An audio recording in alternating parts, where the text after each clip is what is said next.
जी कुछ रिएक्ट करना चाह रहे थे, फिर मैं राजेंद्र तिवारी जी का और अजय जी का रुख करूंगी। देखिए, मैं हिमानी जी बताना चाहता हूँ 2018 के चुनाव में 74.72% का मतदान हुआ था। हाँ। इस बार जो मतदान है, मुझे लग रहा है जनता जिस प्रकार से उत्साह से भाग ले रही है, इस बार ये मतदान का प्रतिशत 78 तक जाएगा। और आप पिछले तो ये तो कांग्रेस की परेशानी बढ़ाएगा सर, क्योंकि ट्रेंड की बात मैंने इसलिए कही कि ट्रेंड ज्यादा यहाँ पर है कि अगर बढ़ता है तो वो मतलब भाजपा के खाते में और कम होता।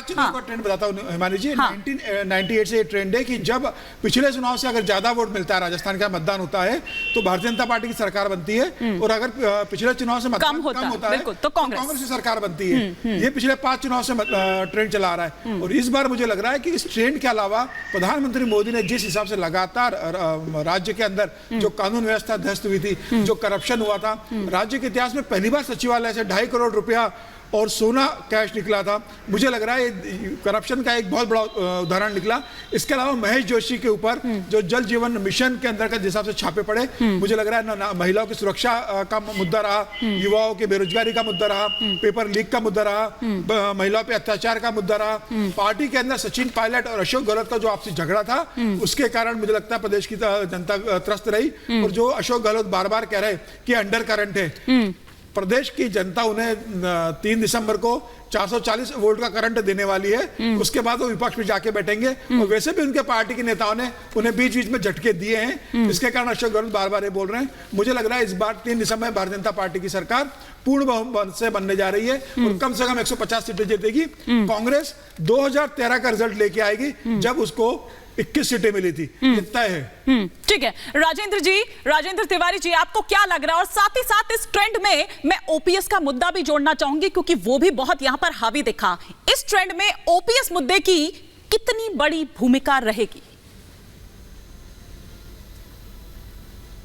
2-3 बातें कहना चाहता हूँ। एक तो जो आपने कहा कि क्या मुद्दे रहे, उसमें चिरंजीवी, ओपीएस और अग्निवीर, ये सारे मुद्दे भी रहे और इन पर भी लोगों ने वोट किया। दिन भर जो मैंने देखा ये सारी चीजें भी दिखाई दी।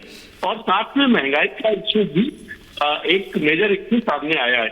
और पेपर लीक, बेरोजगारी, ये इश्यू भी है। मोदी जी को लेकर के भी लोग बहुत उत्साहित दिखाई दिए कई जगह। तो मुद्दे कुल मिलाकर के गहलोत का गवर्नमेंट वर्सेस मोदी जी, ये मुझे आज दिखाई दिया कि इस तरह से चीजें चल रही। अब दूसरी बात कि जो ट्रेंड की बात आपने की, तो ट्रेंड देखिए, अगर पिछले 25-30 साल के ट्रेंड देखिए, तो जब भी 3% वोट बढ़ा है, 3% पोलिंग बढ़ी है, 3% से ज्यादा, तो भारतीय जनता पार्टी की सरकार बनी और उन लोगों ने चुनाव जीता है। लेकिन अगर 3% से कम रहा तो फिर कांग्रेस की सरकार बनी, या कांग्रेस सबसे बड़ी पार्टी के तौर पर वहां पर उभरी है। बिल्कुल ठीक बात। इसमें अब देखने की बात, इस बार क्या हो रहा है। इस बार 3 बजे तक का ट्रेंड देखें तो 3 बजे तक यहाँ इस बार 55% के आसपास वोट पड़े, 55 पॉइंट समथिंग।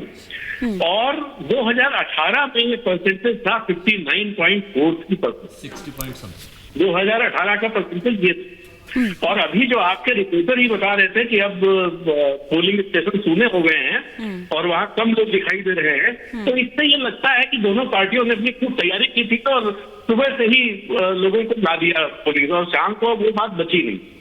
तो इस तरह से ये चीज देखी जा सकती है। दूसरी बात एक और है कि जब छोटी पार्टियों और निर्दलियों का बोलबाला दिखाई दे, जो इस चुनाव में दिखाई दे रहा है कई जगह पर, तो कांग्रेस को फायदा होता है। और जब उनका बोलबाला नहीं दिखाई देता है तो भारतीय जनता पार्टी का फायदा होता है।